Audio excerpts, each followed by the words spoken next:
Thomas lived a simple life, worked the fields, came home to his wife. It was a good, honest life, but fate, it seemed, had other plans. A storm was brewing, unseen, unheard. It slithered in the shadows, waiting to strike. And Thomas, oblivious, continued his daily routine, unaware of the danger lurking just beyond the cornfields.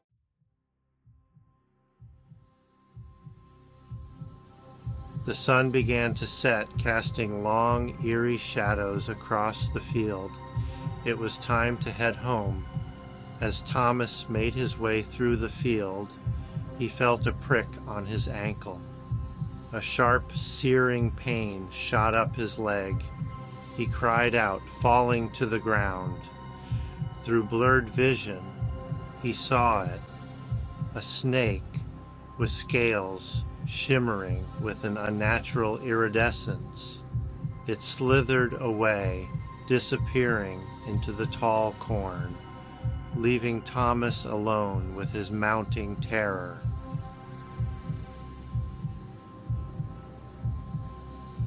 Panic surged through him. Thomas stumbled to his feet, clutching his bleeding ankle. The world spun, the pain intensifying with each beat of his racing heart.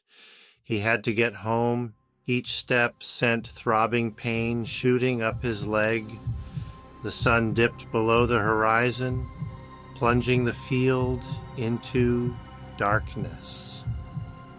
He emerged from the field, stumbling onto the dirt road.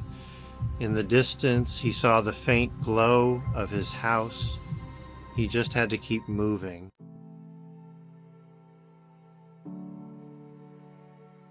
He pushed himself onward, his body screaming in protest. The world around him seemed to warp and twist, the familiar becoming strange. His senses felt heightened, every rustle in the cornfield sending shivers down his spine. He reached his porch, collapsing against the steps. His vision swam, the pain in his ankle throbbing in time with the strange, rapid beating of his heart. The door opened, bathing him in warm light. His wife's face, etched with concern, swam into view. He tried to speak, but the words wouldn't come.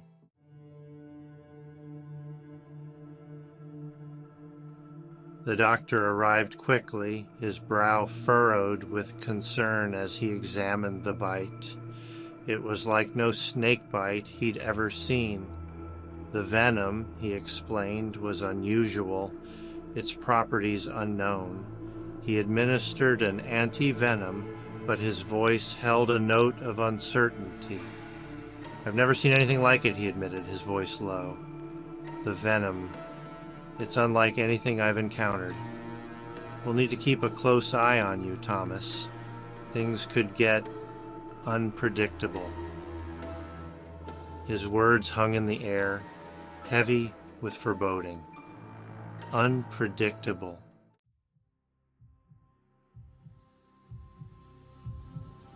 The days that followed were a blur of fever and discomfort.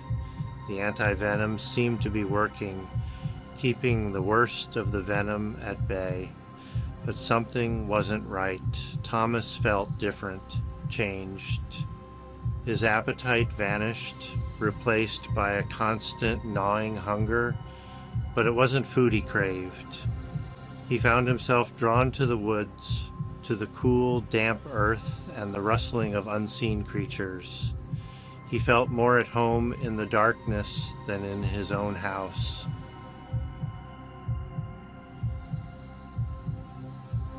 One night, he caught his reflection in the window. He froze, his breath catching in his throat. His eyes, once warm and brown, now gleamed with a cold, reptilian intensity. His pupils, thin black slits, darted back and forth, taking in the world with unsettling clarity. Panic welled up inside him. What was happening to him?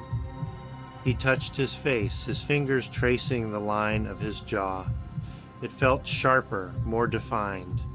His skin, rough and dry, felt cold to the touch. He rushed to the bathroom, staring into the mirror. He examined his reflection, searching for any sign of the man he once was. But the face staring back at him was changing, becoming something else.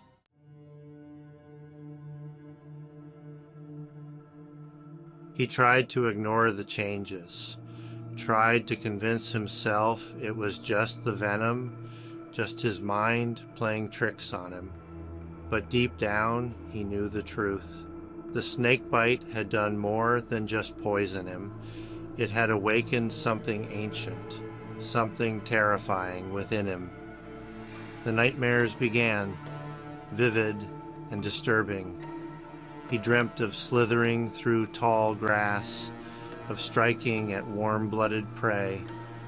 He'd wake up in a cold sweat, his heart pounding, the taste of blood in his mouth. He tried to tell his wife, to explain the fear that gnawed at him, but the words wouldn't come out. One morning, he woke to find something strange on his pillow, a single iridescent scale.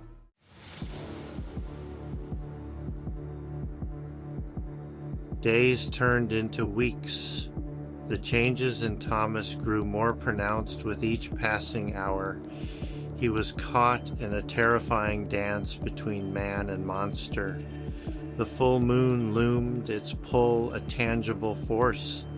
He felt it most strongly at night. He would lock himself in the barn, desperate to keep the beast at bay. His wife, her face etched with worry, would leave food at the barn door. How long could he hold on?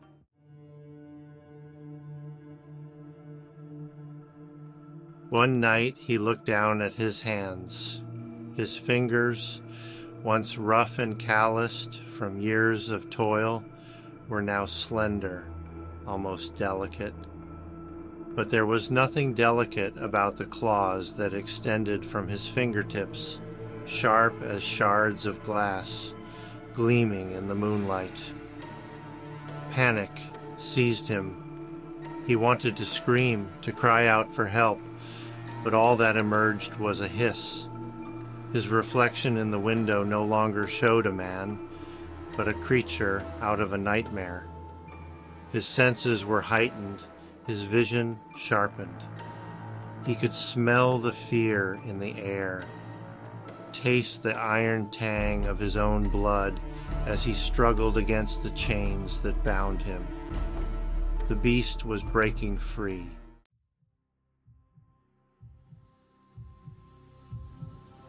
The night of the full moon arrived, bathing the countryside in an eerie silver light. The air crackled with anticipation, the silence thick with dread. Inside the barn, Thomas felt the final transformation taking hold. His vision blurred, then sharpened, his pupils contracting to thin black slits. He could taste the air, sense the lifeblood pulsing in the veins of every creature for miles around. The scent of fear, intoxicating and sweet, filled his nostrils. His skin stretched and tore, replaced by a smooth, iridescent hide. His teeth lengthened into fangs, his tongue forked, tasting the air. He was no longer Thomas, the farmer. He was something else. With a roar that shook the very foundations of the barn, he broke free. The Weresnake, a creature of primal rage and insatiable hunger, was unleashed upon the world.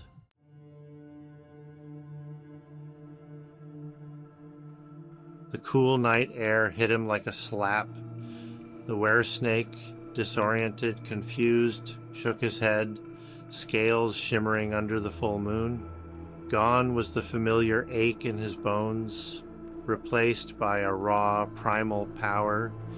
He tasted the air, a symphony of scents bombarding him. Fear, pungent and sweet, emanated from the farmhouse. He could smell the livestock in the nearby fields, their warm blood singing a siren song to his baser instincts. But another scent, fainter, more enticing, cut through the cacophony. The scent of his wife, laced with terror, drew him like a moth to a flame. He had to reach her. He moved then, a sinuous blur of muscle and scale, crashing through the farmyard.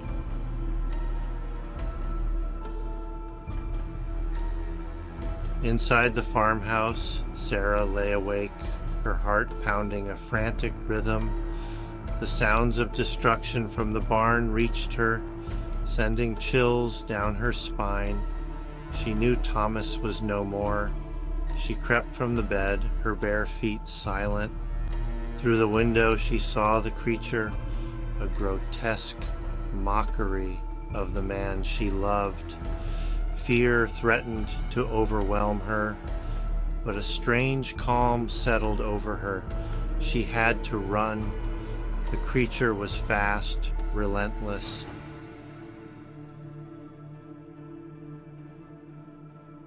The Weresnake slammed against the side of the house, the impact shaking the structure to its core. Sarah stifled a scream, her hand flying to her mouth. He was searching for her, drawn by her fear, her scent. A low growl rumbled from beyond the bedroom door. He was close, too close. She could smell the musk of his scales, hear the rasp of his breath as he tested the air, searching for her. She had to escape, had to find a way out of this nightmare. But her mind raced, her thoughts a jumbled mess of terror and despair. Then, from the depths of her terror, a memory surfaced.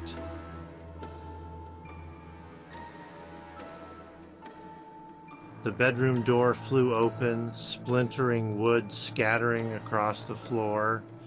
The Weresnake filled the doorway, a horrifying silhouette framed by the moonlight. His eyes, glowing orbs of reptilian malice, fixed on her, and a low hiss escaped his fanged maw. Sarah's breath caught in her throat. She scrambled back, her hand closing around a small silver picture frame on her nightstand. It was all she had, her only defense against the nightmare that had been her husband. The hunt was almost over.